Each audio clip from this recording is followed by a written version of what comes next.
You know what one of the best parts of Thomas and Friends always was as a kid?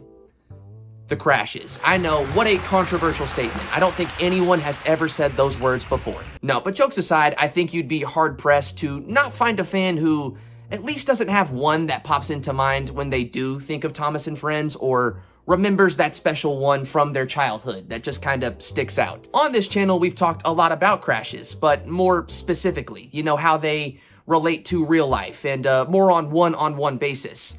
We've never really looked at them objectively or season-wide, and we've never made a proper ranking video. And you've probably already read the title, so this context is really not doing much, is it? Yeah, today we're going to be taking a look at the Season 1 crashes and trying to rank them on a S2D basis. You know the ranking system, the one you've seen on plenty of other YouTube videos. I'm finally going to try it. And what exactly are we rating these episodes on? Well, number 1, how cool they were, of course, if you can even remember them. 2 is how detrimental or bad they would have been if they happened in real life.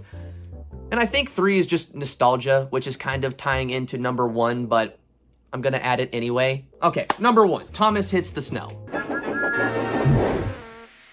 Cinders and ashes. I mean, it's very memorable, I will give it that. It's, when I think of Thomas and Terrence, or Terrence in specific, I guess, that's what I think of. I think of when he helped Thomas get out of the snowbank. So, I mean, in nostalgia, probably S. Memorability, I mean, for me, yeah, S. But it's kind of held back from the real life aspect. Like, I don't think much would really happen if a steam engine got stuck in a bank of snow and a tractor pulled it out, or more likely another engine pulled it out, or something like that. That's probably happened in real life already. And, you know, it's not something you hear about. It is something I want to research now. I mean, knowing Audrey, he always had inspiration, so maybe like a B. I think a B is pretty fair. Was it neat to see this guy get stuck in snow and pulled out of it?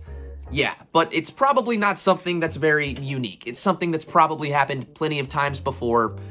It is memorable, but it's not the most memorable crash you can think of. It's really more compounded by the fact Terrence is who helps Thomas.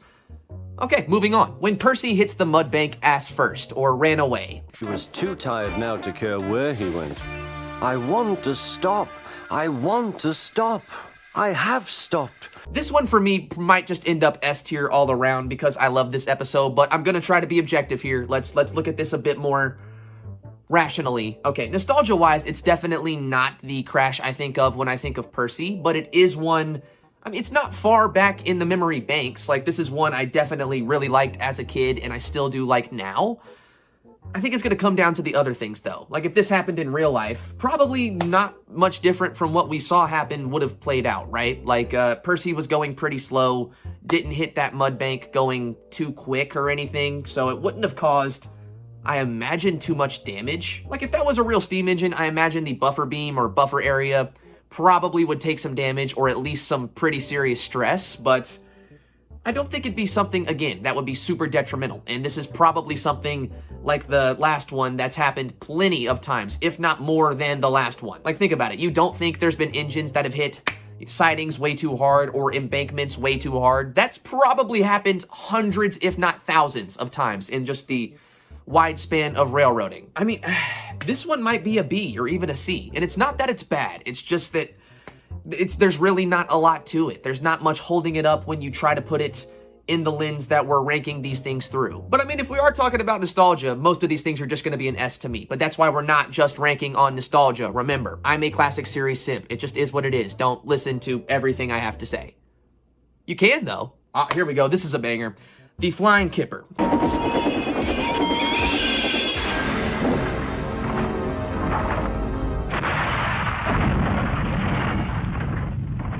So, when you think of accidents in Thomas and Friends, that's probably right up there, like, if not the one you think of, probably top 3, let's be honest. It's a pretty serious crash, like one of the only ones that we really see and we know the damage is pretty detrimental, to the point Henry needs to get rebuilt, or at least Topham uses it to justify Henry finally being rebuilt. So it's not a good accident, you know, by any means. I mean, it's nostalgic, it's very memorable, but let's think about this, again, in terms of real life.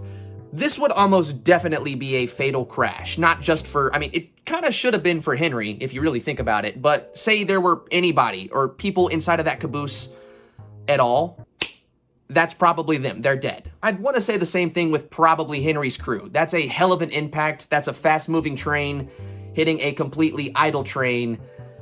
Again, it's probably not a story that would be recounted in a good light. I mean, I feel like S is just too high, but I also feel like A is maybe not right. We could put that in the middle. It's somewhere between S and A. It's nostalgic, it's very memorable, it's a damn good crash, but if it did happen in real life, I wouldn't want to be anywhere near it. That's not a accident I want to partake in, visually or physically at all. Okay, now we're getting into the good stuff. James and the tar wagons.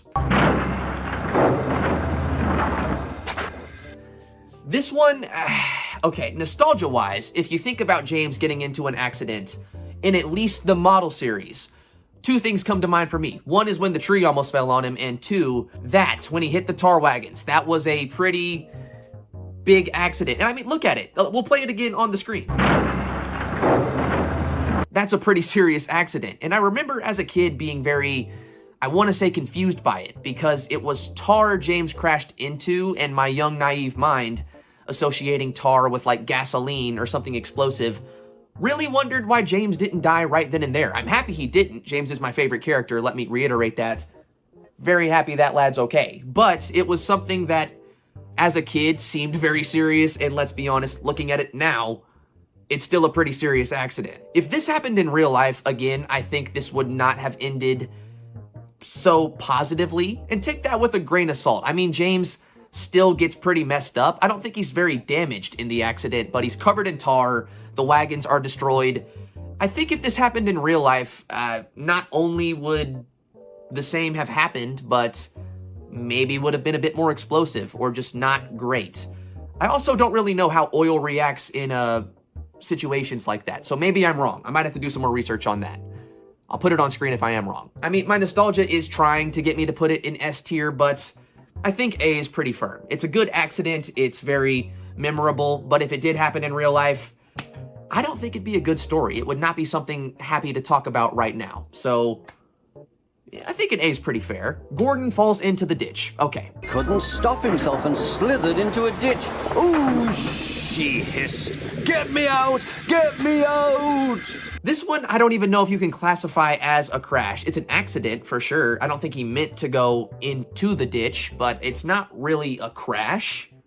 We're gonna put it in this video anyway, though. I mean, again, if we're talking about just the memory of things, this is not the crash I associate with Gordon. That's the one where he tumbles off the track and goes through the farm, you know, crashes through the barn and all that stuff. But it's still a good one. You know, it's kind of highlighting how Gordon is pretty early. It shows you the kind of engine Gordon is. And for that, I mean, I want to give it some points, but that's definitely not making it S tier on its own. Strangely, I think what's going to help this one is if it did happen in real life, because it probably did, and imagining it, you know, if I were one of those kids who were sitting on the bank and I watched a frustrated fireman and conductor drive a steam engine into a ditch, I'd probably laugh too and might even try to make a song about it. That's pretty cool. I mean, in that aspect alone, thinking about if it did happen, I do want to give it an S tier. But again, it's not really a proper crash. Gordon just gets pulled out and is a bit dirty, you know, sludgy on his buffer beam. That's really it. That's probably, if the same thing happened, you know, a steam engine just kind of went a little bit into some water, into a ditch, same thing. It wouldn't really break it. It would just turn the front end of it dirty. So, I mean, I don't want to give it a C. We'll say a B. This one's a pretty firm or fair...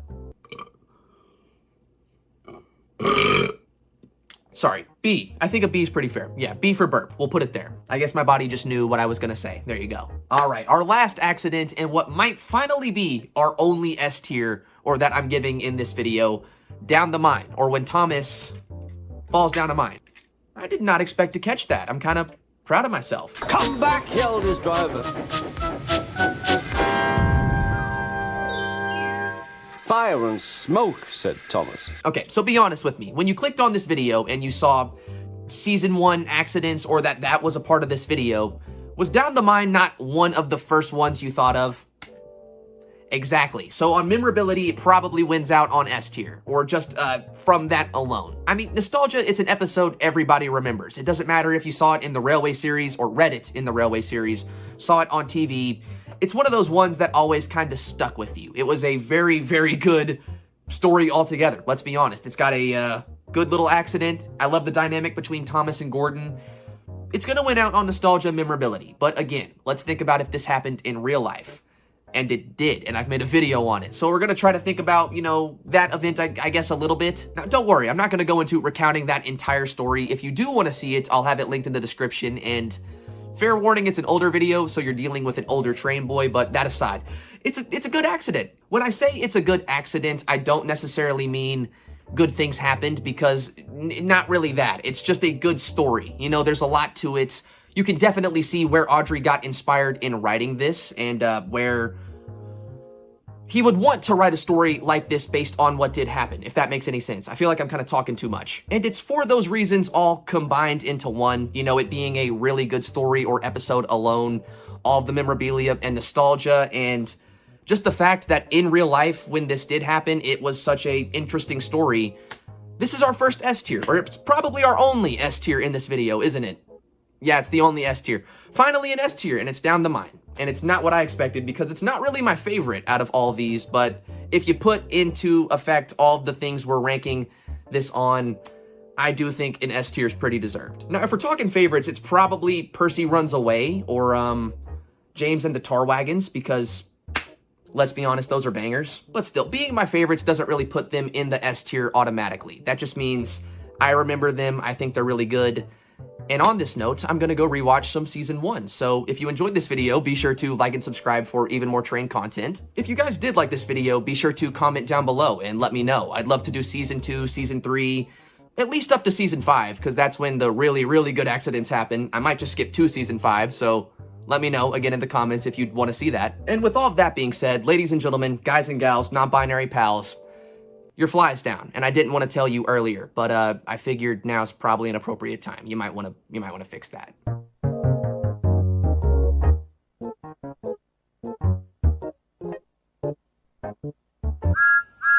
Either subscribe, donate, or get the fuck out.